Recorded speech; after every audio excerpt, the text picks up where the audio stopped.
So we're talking business now. And a business, especially one owned by individuals, is bound to go through many different stages before it can be considered successful and sustainable.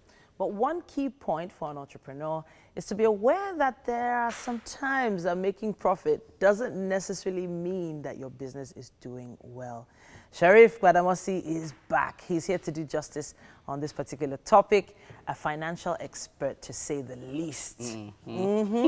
Welcome back to the studio. Thank you. It's good to be back. Okay, so it feels like a fine line, making profits and you know, having a successful business. Yeah. So why is it that having, you know, profit on paper doesn't actually mean that your business is successful? Okay, when you make profits, which is fantastic for any business, and you know you're making that profit, there's the other side of it where that profit becomes cash. Okay. Because in today's market, a lot of people sell things on credit. Okay. Because they're anxious to sell. They want to say, okay, you know what? I want to push my product out there, so I'll just say, okay, either apart from giving discounts, I'll just sell it to you on credit, pay me back in about a week or 2 weeks' time. But you see, the problem with that is you start investing in the risk of not being able to get that money back from that person that you're selling to. Okay, let me stop you there. So when you say profit, you're not exactly talking about cash. So no. Profit is on paper and cash is in hand. Cash is in hand, yes. Profit should be cash, but when you sell on credit, profit is not cash yet. Okay. It's a future promise that cash is going to come at a later date, and that's always a risk. It's better to get cash up front, but we understand the way the economy is. Some people want to also sell on credit to be able to ensure that their business moves. Yes. But some people also don't have the money to buy it, but they really want to buy your products. But you got to be very careful who you sell to on credit. So I feel like we should change the topic to don't sell on credit. That should be the topic, because I'm thinking about the fact that, you know, people buy all sorts of things and maybe have, let's say, 70% of the money. Yeah. Like maybe the goods I want to buy are about 150,000, yeah, and I have like 120 now. Yeah. So as the seller, I'm like, 120K. I want this money. And the 30K doesn't really seem like it's a big deal. Well, there are two sides to that. If your 120K also means that you make a little bit of a profit, why not? You can actually take that. But you as a seller would know what your margins are. You don't go around telling everybody, oh, this is a profit on everything that I'm making. Okay. So you can actually decide, okay, I could do this for 120 grand to make sure, but at least you have cash in hand, rather than selling the entire 150 on credit.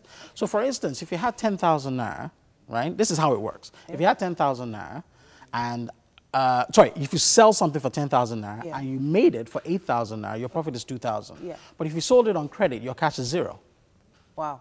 That's exactly what it is. So you haven't even got your initial capital. You haven't got your initial capital. Now that 8,000 that is within that 10,000 you sold is your working capital, which is the money you're supposed to put back to buy a new product so that you can sell again for another 10,000 and continue the cycle of making that 2,000. Okay. Now imagine if a company or a business accumulates 2, 3, 4, 5 of this type of transactions. By the end of the month, you have 0 cash, but on books, you have roughly about 20,000 naira profit. And your stock is out of the shop. Your stock is out of the shop. Okay. Where do you get money from to buy new stock? So that's the dilemma. So you end up going out, getting loans, exactly, borrowing from friends. Borrowing from friends in the hope that your customers will pay you back. But you see, that's the thing. It's a hope. Because once you let something go, a product, and you don't get money back for it, the person that you've sold to, you don't know what character that person is. That person might just decide, I'll pay them back whenever, or I'll pay them back, or I wouldn't even pay them back at all. Some people are malicious like that. So you've got to be very careful, depending on the kind of products that you sell or services that you render. Okay. Then you might be, I'm not saying you shouldn't give credit entirely. So let's talk about the types of business now. So which types of business are at most risk of suffering from? Fast-moving consumer goods. Okay. That's a big one in Nigeria. Fast-moving consumer goods. Which means that goods that consumers rapidly consume. Like for instance, toiletries, food items. You can't walk into a TFC or you can't walk into an eatery. Sorry, I do apologize. You can't walk into an eatery and say, oh, give me a meat pie and I'll pay you back tomorrow. It just would not work. They'll say cash and carry. Yeah.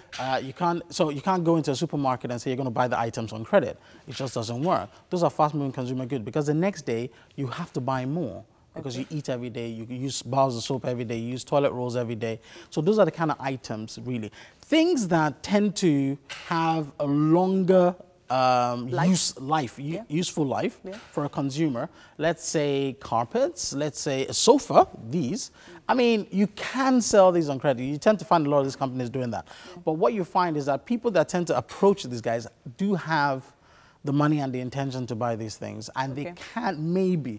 But what companies tend to do is they do their due diligence and say, okay, is this person credit worthy?